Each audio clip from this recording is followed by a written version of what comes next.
اس کے بعد سوال نمبر 6 میں مقلد صاحب نے یہ لکھا ہے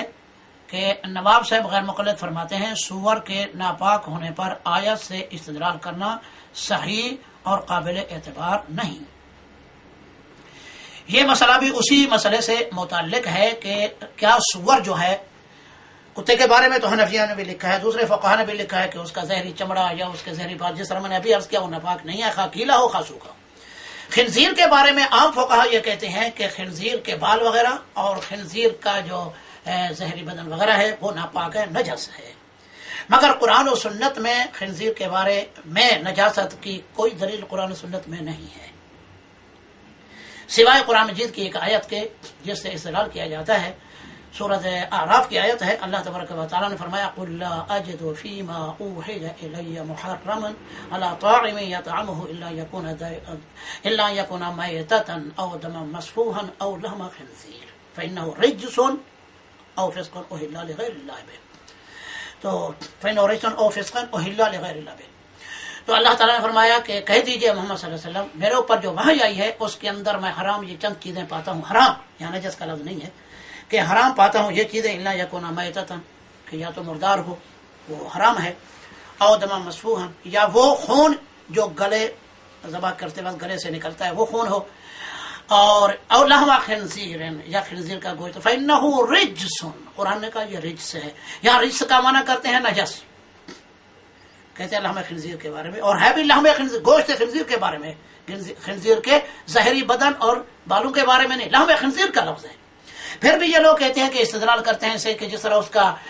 یعنی گوشت جو ہے اس کا ناپاک اور نجس اور حرام بھی ہے، تو اسی طرح اس کے بال وغیرہ بھی عام جو فقہ استدلال کرتے ہیں، مگر قرآن کی آیت جو ہے نص نہیں اس پر۔ پہلے تو لحم خنزیر کا لفظ ہے گوشت کا، دوسری بات یہ ہے یہاں لفظ رجس بمعنی حرام کے ہے، بمعنی ناپاک کے نہیں ہے، اس مقام پر لفظ ناپاک کے نہیں ہے۔ کیوں؟ اس کی وجہ یہ ہے کہ قرآن مجید کی دوسری جگہ پہ ایک آیت ہے سورۃ انعام کی 7ویں پارے کی، اللہ تعالیٰ نے فرمایا یا ایھا الذین آمنوا انما الخمر والمیسر والانصاب والازلام رجس من عمل الشیطان فاجتنبوه لعلکم تفلحون، کہتے یعنی اے ایمان والو، اللہ نے حرام کیا تمہارے اوپر خمر کو، شراب کو، اور انما الخمر والمیسر، اور جوئے کو، انما الخمر والمیسر والانصاب، اور نصب یعنی بت وغیرہ کو، والازلام، اور پانسے وغیرہ جن سے وہ قسمت وغیرہ کا نکالا کرتے تھے، اور والازلام رجس من عمل الشیطان، تو اللہ تعالیٰ فرمایا یہ رجس ہیں۔ اب ان کے اندر جو لفظ رجس آیا ہے، اور رجس سے اس سے مراد جو ہے کہتے ہیں کہ جیسے پرفیوم ہے، خمر کو، شراب کو کہ نجس اور ناپاک ہونے کی دلیل بھی قرآن کی اسی آیت سے لی جاتی ہے کہ پرفیوم وغیرہ جو لوگ کہتے ہیں ناپاک ہے لگانا، حرام ہے لگانا، ناجائز ہے لگانا پرفیوم کے بارے میں، کہتے ہیں اتنا حلال ہے، پاک ہے، مگر پرفیوم حرام ہے، جو پریشر سے اسی کو بولتے ہیں نا پرفیوم سے، تو کہتے ہیں کہ انما الخمر، کہتے ہیں آخر میں لفظ چونکہ رجس سے آیا ہے اور رجس کا معنی نجس ہے، ہم یہ کہتے ہیں اگر رجس کا معنی یہاں نجس ہے تو پھر تمہیں انصاب کو بھی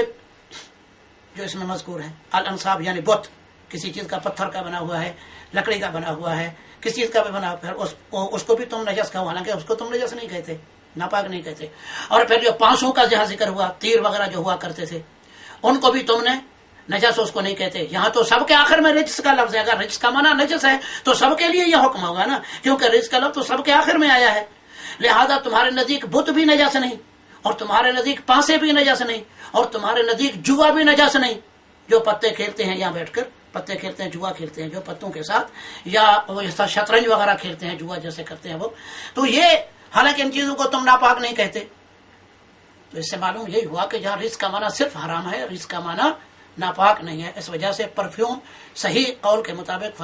پرفیوم جو ہے وہ اس کا داخلی استعمال حرام ہے، جس طرح ڈاکٹر وہ لکھتے ہیں نا یہ دوا داخلی جائز اور خارجی ممنوع، خارجی جائز اور داخلی ممنوع، اس طرح جو ہوتا ہے نا، تو یہ بھی اسی طرح پرفیوم جو ہے انسان اس کو استعمال نہیں کر سکتا، کھا پی نہیں سکتا، کیونکہ اس کے اندر الکوہل استعمال ہوتا ہے، تو انسان اس کو یعنی غذا کے طور پر حرام ہے، لیکن بدن جس پر لگانا کے لیے منع نہیں، کیونکہ وہ ناپاک نہیں ہے، اور یہاں لفظ رجس کا معنی حرام ہے۔ تو یہاں بھی جو سور کے بارے میں جو میں عرض کر رہا تھا، سور کے بارے میں جو لفظ رجس آیا تو یہاں بھی رجس بمعنی حرام کے ہے، لہذا اس سے بھی استدلال ان کا غلط ہے، اس لیے ہم نے جواب میں یہ لکھا ہے کہ اگر ہمارے کسی عالم نے لکھا بھی ہے کہ سور کے اجزاء وغیرہ جو ہیں وہ بال وغیرہ اگر پاک ہیں تو ہم تو اسی یعنی قانون کے مطابق جو بھی ہم نے بیان کیا کہ ہر چیز کے اندر اصل حلت ہے اور طہارت ہے جب تک اس کی حرمت اور نجاست کی دلیل نہ ہو. لہذا چونکہ قرآن حدیث میں کوئی دلیل نہیں اور فقہا کی جو پخیں ہیں وہ تو پخیں ہیں بس ان کی، اور کوئی قرآن حدیث ایسی دلیل نہیں ہے. اگر حنفیہ کے پاس مقلدین کے پاس کوئی دلیل ہے تو پھر پیش کریں. ہو نمبر 7 سوال میں یہ لکھا ہے غیر مقلدین کے نزدیک سوائے حیض و نفاس کے خون کے باقی تمام قسم کے خون پاک ہیں. غیر مقلدین کے نزدیک یہ بھی ہمارے ایک عالم نے لکھا ہے تو انہوں نے سب اہل حدیث جماعت کا اسے مذہب قرار دے دیا ہے. تو بہرحال ہم اس کا یہ جواب عرض کرتے ہیں کہ انسان کے خون کے بارے میں امام بخاری رحمۃ اللہ علیہ نے اپنی صحیح میں غزوہ ذات و رقاع کا ایک واقعہ ذکر کیا ہے. ایک صحابی کا واقعہ ذکر کیا ہے. اس کو نماز میں تیر لگا، اس نے نماز جاری رکھی. اگر خون ناپاک ہوتا تو اس کی نماز باطل ہو جاتی. نبی کریم صلی اللہ علیہ وسلم خود اس لشکر میں موجود تھے. ظاہر ہے آپ کو خبر ملی ہوگی، آپ نے اس کی نماز کو باطل نہیں فرمایا. اور امام ابن ابی شیبہ کی حدیث ہے، انہوں نے امام ابن شیبہ کی حدیث ہے کہ عبداللہ بن مسعود رضی اللہ تعالی عنہ نے کہ انہوں نے اونٹ ذبح کیا، گلے کا خون اس کی لید ان کے بدن پر لگا ہوا تھا، انہوں نے ایسی حالت میں نماز پڑھی. یہ حوالہ ہے ابن ابی شیبہ کا، اور ایک کتاب ہے ہمارے پاس ما صح من آثار الصحابہ فی الفقہ، جلد نمبر 1 صفحہ 239 میں یہ موجود ہے. یعنی عبداللہ بن مسعود رضی اللہ تعالیٰ عنہ نے اونٹ ذبح کیا اور گلے کا خون، اور اسے قرآن مجید نے دم مسفوح کہا ہے، اور جس کے آخر میں رجسن کا لفظ بھی ہے جو سورۃ اعراف کی ابھی ہم نے آیت پیش کی ہے.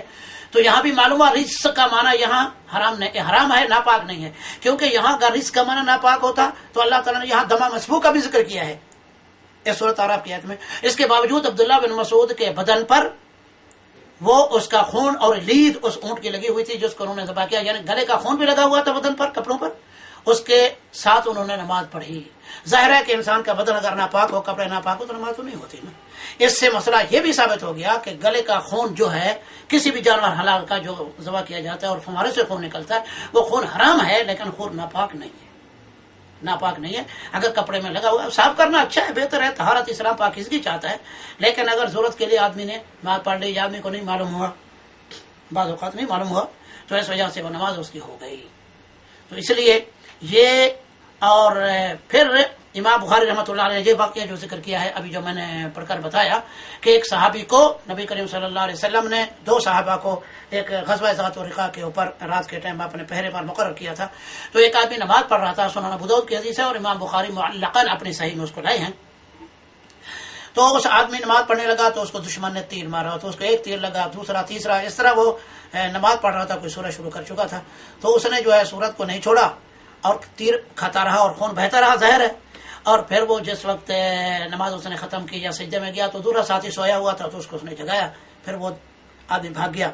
تو ظاہر ہے اسی حالت میں اس آدمی نے اپنی نماز ختم کی اور قرآن مجید کی سورت بھی پڑھتا رہا. ظاہر ہے کہ نبی کریم صلی اللہ علیہ وسلم تک ضرور یہ واقعہ پہنچا ہوگا، اتنا بڑا واقعہ ہوا اور اللہ کے نبی نے اس کی نماز کو باطل نہیں کہا. بہت سے اہل علم، ہماری جماعت والے بھی کہہ دیتے ہیں کہ میں خون ناپاک ہے، لیکن صحیح قول کے مطابق خون انسان کا جو ہے وہ سوائے خون حیض کے، خون نفاس کے، جس طرح یہاں یہ آیا ہے خون حیض اور خون نفاس، اس کے علاوہ جو جس کا تعلق عورت ہی سے ہے، تو باقی خون جتنے بھی قسم ہیں وہ سب کے سب ناپاک نہیں ہیں بلکہ پاک ہیں. اور اس کی دلیل یہ ہے، یہ ابھی جو میں نے عرض کی ہے. اور پھر امام بخاری رحمۃ اللہ علیہ نے